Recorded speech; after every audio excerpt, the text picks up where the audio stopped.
Dans le dernier épisode, je vous ai partagé quelques pistes de réflexion sur notre posture d'adulte, auprès notamment de nos enfants. Oui, mais voilà, concrètement, comment on le met en place? Concrètement, qu'est-ce que l'on peut faire? Ou qu'est-ce qu'il vaut mieux éviter pour avoir une posture d'adulte alignée avec qui on veut être et qui reste la plus positive possible pour nos enfants? C'est ce dont nous parlons aujourd'hui dans cette deuxième partie de l'épisode 12, la posture de l'adulte. Je suis Marine, maman, belle-maman et éducatrice spécialisée. Bienvenue sur ce podcast.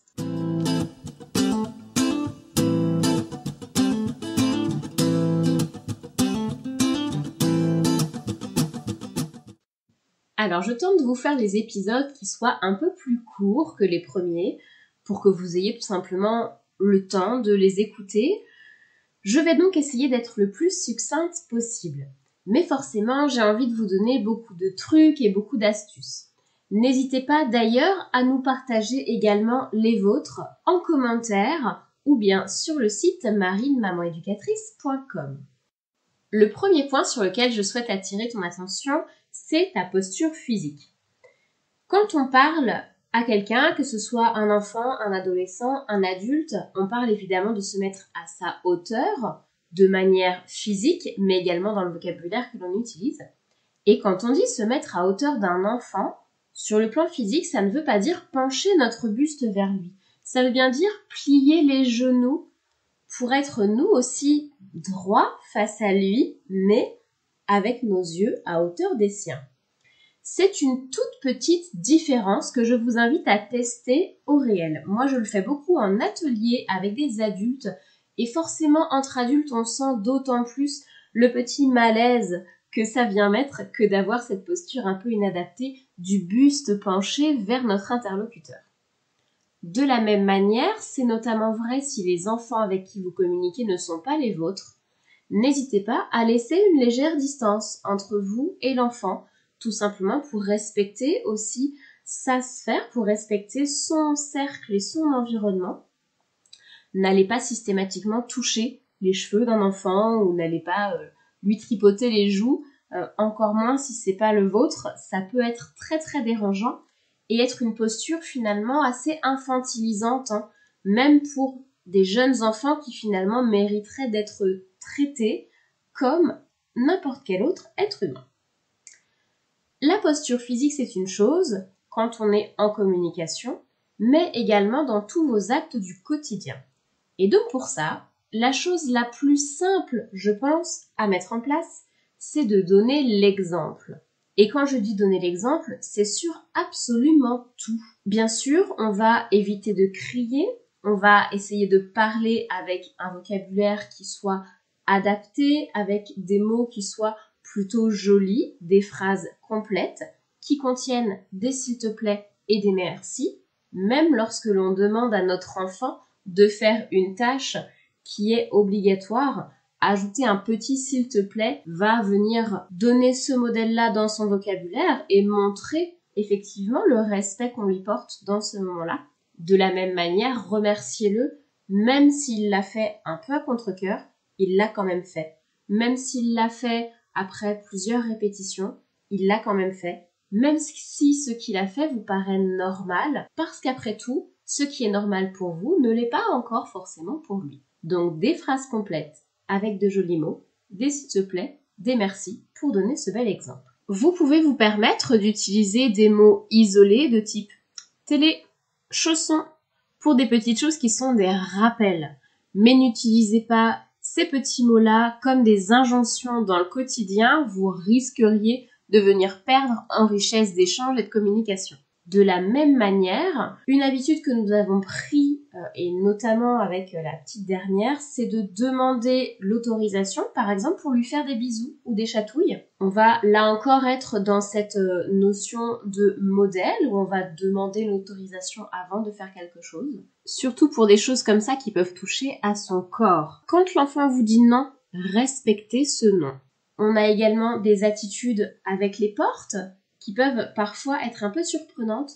Prenez le temps d'observer la manière dont vous, votre conjoint, vos frères et sœurs, pourquoi pas, ou vos amis, fermez les portes ou entrez dans une pièce. Eh bien, c'est rare les adultes qui utilisent la poignée de la porte pour fermer calmement une porte à chaque fois qu'ils l'utilisent. Le plus souvent, on va la pousser dans un sens ou dans l'autre. Qu'est-ce que ça donne? Des enfants qui eux aussi vont venir pousser la porte, même lorsqu'ils sont assez grands pour atteindre la poignée, parce que c'est la manière que nous avons de le faire et qu'on souhaite alors leur apporter un autre exemple. Prenez le temps de faire le geste d'ouvrir la porte et de la fermer calmement. Prenez le temps de frapper à la porte de votre enfant avant d'entrer dans sa chambre, même si dans les faits, ça reste un espace sur lequel vous avez le contrôle, c'est vous qui faites le ménage, c'est vous qui rangez lorsque vous y allez, même lorsque votre enfant appelle. Vous rentrez quand même dans un espace qu'il va devoir s'approprier, qui est son espace. Prenez cette habitude d'aller frapper à la chambre ou à la salle de bain. Comme ça, eux vont pouvoir reproduire ces comportements-là de politesse et de respect. Alors là, je prends l'exemple des portes, mais dans les faits, ça va fonctionner avec tout ce qui vous agace chez vos enfants. Dès que vous êtes obligé de répéter une consigne plusieurs fois, dès qu'ils font souvent quelque chose qui vous exaspère, prenez le temps d'observer la manière dont vous le faites pour pouvoir voir quel est en fait le modèle qu'ils ont eu. On va enfin avoir des choses qui vont être très liées au vocabulaire. Je le disais tout à l'heure, il faut éviter de crier, utiliser des phrases complètes avec des formules de politesse, mais essayez également de formuler vos phrases de manière positive.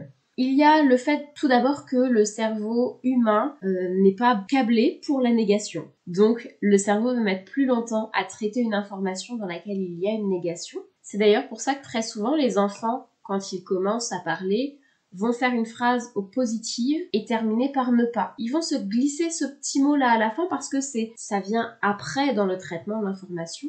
En formulant vos phrases de manière positive, son cerveau va donc traiter l'information plus rapidement et vous avez du coup plus de chances d'avoir le résultat que vous attendez. Ça peut être des choses toutes simples comme marche au lieu de lui dire de courir ou lui demander de poser ses fesses sur le canapé au lieu de lui dire de ne pas sauter. Mais on va également avoir ce genre de petites formulations sur des choses assez simples comme l'utilisation d'objets dangereux. N'allez pas lui dire « Attention, tu vas te couper !» Il ne faut pas faire ceci, attention, ne place pas le couteau sur ta main, tu vas te faire mal. Essayez plutôt d'utiliser des formules de type le couteau sert à couper les aliments, regarde, tu peux couper comme ça ou le poser à côté de ton assiette. Là encore, vous allez pouvoir venir apporter des modèles et verbaux et physiques dans ce que vous apportez à votre enfant. Enfin, un dernier exemple qui est extrêmement d'actualité avec tout ce que l'on entend, c'est d'être vigilant aux écrans. Vous ne pouvez pas demander à un enfant, peu importe son âge, qu'il soit tout petit, moyen ou que ce soit déjà un pré-ado ou un ado, de lâcher les écrans. Si vous-même êtes très régulièrement devant lui, sur votre téléphone ou sur votre tablette. Encore une fois, il ne fait que vous imiter. Un autre outil que j'utilise beaucoup à la maison, c'est celui du choix. Alors c'est une manière qui ne plaît pas à tout le monde, mais je laisse des choix aux enfants, que ce soit des vrais choix. Est-ce que tu veux manger du riz, oui ou non? Et s'il dit non, ça c'est primordial, respecter leur non. C'est comme ça qu'on va leur apprendre la notion de consentement tellement importante à l'âge adulte. Donc des vrais choix, oui ou non, que l'on respecte, mais également des faux choix. On va par exemple prendre la situation plutôt commune d'un enfant qui veut sortir pieds nus. Au lieu de lui dire non, tu mets tes chaussures, c'est comme ça, c'est pas autrement, on va plutôt aller détourner un peu la chose en lui demandant ok, tu veux sortir, je comprends. Quelles chaussures tu veux mettre, les bleues ou les grises? De la même manière, s'il ne souhaite pas se rendre, par exemple, dans la salle de bain pour se brosser les dents, c'est lui proposer tu vas te brosser les dents avec maman ou avec papa? L'enfant a comme ça quand même le choix. Il apprend aussi cette notion de choix en même temps, mais tout en répondant au cadre dont il a besoin malgré tout pour grandir. Il y a des éléments que l'enfant n'a pas forcément en tête, comme des éléments d'hygiène, des éléments de santé, des éléments de sécurité que nous, adultes, avons pour rôle de leur renseigner, de leur apporter le plus naturellement possible. Cette notion de choix dans le cadre correspond en fait à ce que l'on fait en tant qu'adulte au quotidien dans la société, où nous faisons nos choix en nous confortant au cadre qu'est par exemple la loi. Je vous conseille d'attendre que l'enfant pose la question du pourquoi, ou en tout cas ait cette question-là dans son répertoire de vocabulaire, avant d'aller lui expliquer pourquoi est-ce qu'il doit mettre des chaussures pour sortir dehors, ou bien pourquoi est-ce qu'il doit se brosser les dents après le repas. Tant que l'enfant ne pose pas la question pourquoi, il n'a pas encore ce lien-là de cause à effet, et alors il ne va pas voir du tout le lien entre le fait qu'il souhaitait sortir comme il est à l'aise, c'est-à-dire pieds nus, et le fait qu'en fait dehors il neige. Donc oui, pour expliquer une règle à l'enfant, à partir du moment où il est en âge d'y mettre un réel sens. Ces petites choses mises bout à bout font la posture que vous prenez en tant qu'adulte. Mais il y a quelques éléments à prendre en compte également et qui vont impacter votre posture. C'est tout le stress dont on parlait à l'épisode précédent, toute la pression que l'on peut se mettre. Et pour ça, l'outil le plus efficace que j'ai pu tester et mettre en place dans la plupart des familles où j'interviens, c'est de la planification.